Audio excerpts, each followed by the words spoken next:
I know that everyone here will soon be marching over to the Capitol building to peacefully and patriotically make your voices heard. Today we will see whether Republicans stand strong for integrity of our elections, but whether or not they stand strong for our country.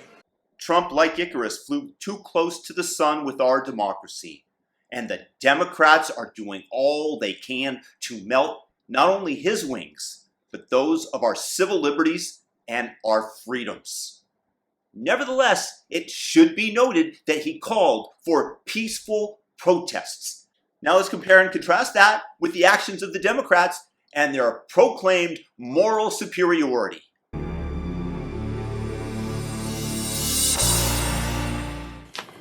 I just don't even know why there aren't uprisings all over the country, and maybe there will be. People need to start taking to the streets. This is a dictator. You know, there needs to be unrest in the streets for as long as there's unrest in our lives. Giving approval to all the destruction that was going on and asking for more. Enemies of the state. Show me where it says that protests are supposed to be polite and peaceful. Actually, it's called the First Amendment, which grants us the right to peaceably assemble. Do something about your dad's immigration practices, you feckless. And the ire drawn from the left for questioning Jill Biden's status of doctor, of education, for junior college. The biggest terror threat in this country is white men, most of them radicalized to the right. All the meanwhile, rioters are burning down local businesses, terrorizing the police, and you're shifting the blame to potential right-wing fanatics that are only going to be amplified as you fail to decry this? So how does it feel to be the Joseph Goebbels of the left-wing propaganda network, CNN? I thought he should have punched him in the face. I said, even if you lost, he insulted your wife. Yes. He came down the escalator and called Mexicans rapists and murderers. He said, well, what do you think I should have done? I said, I think you should have punched him in the face and then gotten out of the race. You would have been a hero. I'd like to punch him in the face. Punch some people in the face! When was the last time an actor assassinated a president? They're still going to have to go out and put a bullet in Donald Trump, and that's a fact. Look as his character is stabbed to death. Where is John Wilkes Booth when you need him? I have thought an awful lot about blowing up the White House. When you play shoes on the other foot, all you have to do is substitute Joe Biden's name in for Donald Trump and figure out how would the media and the left, one and the same, react. Not so well, I'm guessing.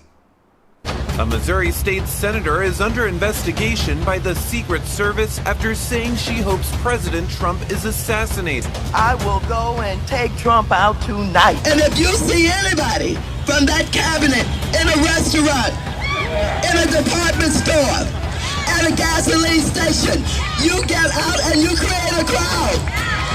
And you push back on them. And you tell them they're not welcome anymore, anywhere. And sadly, the domestic enemies to our voting system and our honoring our Constitution are right at 1600 Pennsylvania Avenue. They're not going to stop before Election Day in November, and they're not going to stop after Election Day. And that should be, everyone should take note of that on both levels, that this isn't, they're not going to let up, and they should not. Now, this woman right here, she draws the greatest amount of ire from me. She's encouraging more political violence by stating this. She is giving cover for the rioters and their actions, encouraging and egging them on. She's inflamed the situation in the past by calling Michael Brown's death a murder for her own political gain. Michael Brown of Ferguson, Missouri, who was shot by the police after he attacked them, despite the fact that Obama's own Justice Department, led by Eric Holder, who was featured earlier, stating, when they go low, we kick. This man who has racial animus running through his veins found that to be a clean shoot, yet she frames it as a murder for, once again, her own political gain.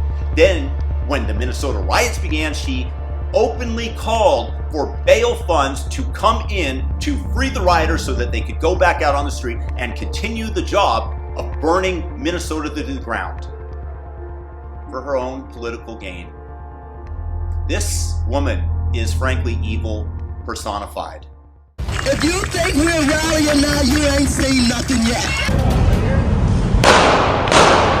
And yes, it does end with death, as a Trump supporter was shot by an Antifa member, Michael Reinhold, in Portland.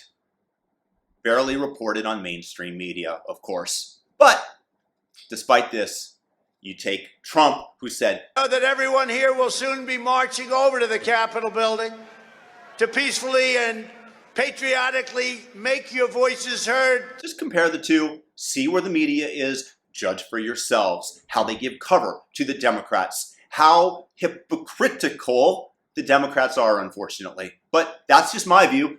I've presented evidence to you. You guys judge. And if you think that it might sway somebody else, then share this video with them. Thumb it up. You get a little bit of adrenaline hit when you turn that like button blue. It's amazing. Thumb up the video and see for yourself. And most of all, just have a fantastic day. If you're new, subscribe, notification bell, all notifications. Peace and blessings, everybody.